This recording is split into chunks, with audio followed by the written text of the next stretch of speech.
قرآن جہاں پر امام الانبیاء صلی اللہ علیہ وسلم کی نبوت و رسالت کا ذکر کرتا ہے اور آپ صلی اللہ علیہ وسلم پر ایمان لانے کا ذکر کرتا ہے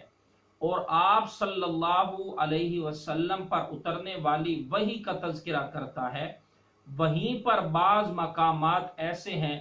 کہ جہاں پر امام الانبیاء صلی اللہ علیہ وسلم سے پہلے آنے والے انبیاء کا بھی ذکر کیا، اور ان کا ذکر کرتے وقت قرآن نے من قبل یا من قبلک کی قید لگائی،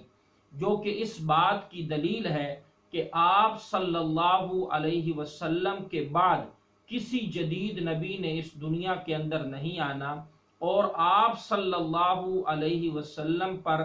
جو وحی اتر چکی اس کے بعد کسی وحی نے بھی اس دنیا کے اندر نہیں اترنا، وگرنہ قرآن من بعد یا من بعدی کی قید لگاتا۔ چنانچہ وہ چند ایک مقامات سماعت کریں جہاں پر قرآن نے من قبلک کی قید لگائی۔ چنانچہ اللہ تبارک و تعالی فرماتے ہیں سورۃ الانبیاء میں، وما ارسلنا من قبلک من رسول الا نوحی الیہ انہ لا الہ الا انا فاعبدون، کہ ہم نے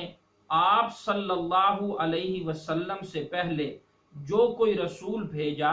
اس کی طرف یہی وحی کی کہ میرے سوا کوئی معبود نہیں، پس تم میری ہی عبادت کرو۔ دوسرا مقام دیکھیے قرآن کریم کا، اللہ فرماتے ہیں وما ارسلنا من قبلک الا رجالا نوحی الیہم، کہ ہم نے آپ سے پہلے بھی مرد بھیجے تھے کہ ہم وہی بھیجتے تھے ان کی طرف۔ ایک تیسرا مقام قرآن کا دیکھیے گا، یہ سورۃ الزمر ہے، اللہ فرماتے ہیں وَلَقَدْ أُوحِيَ إِلَيْكَ وَإِلَى الَّذِينَ مِن قَبْلِكَ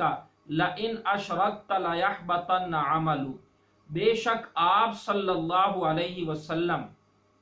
اور آپ صلی اللہ علیہ وسلم سے پہلے انبیاء کی طرف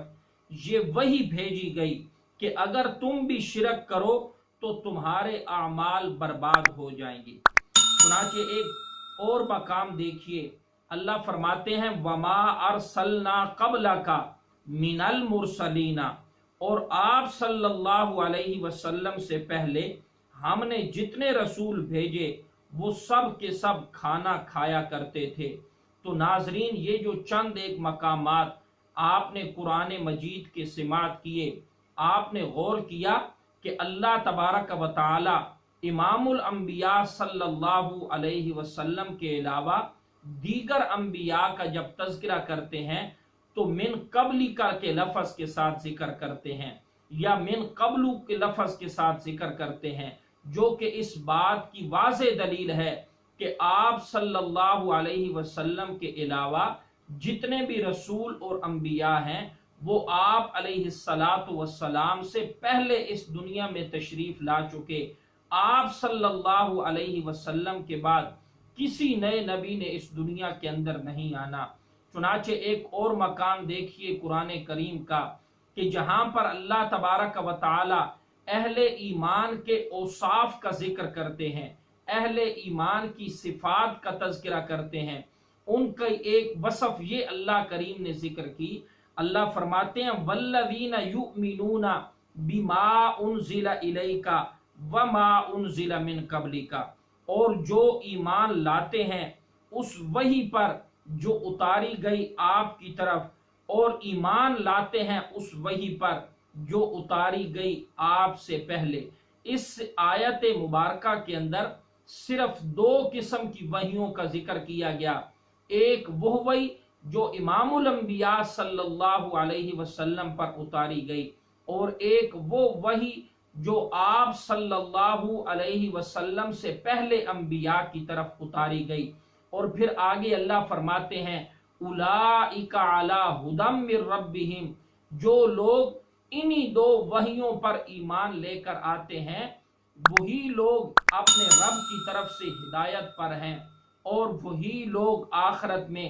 کامیابیوں کی منازل کو پہنچنے والے ہیں۔ تو معلوم ہوا کہ اگر آپ صلی اللہ علیہ وسلم کے بعد کسی اور وحی نے نازل ہونا ہوتا تو قرآن اس کے تذکرے سے خاموش نہ ہوتا، بلکہ اس کا بھی ذکر ضرور کرتا۔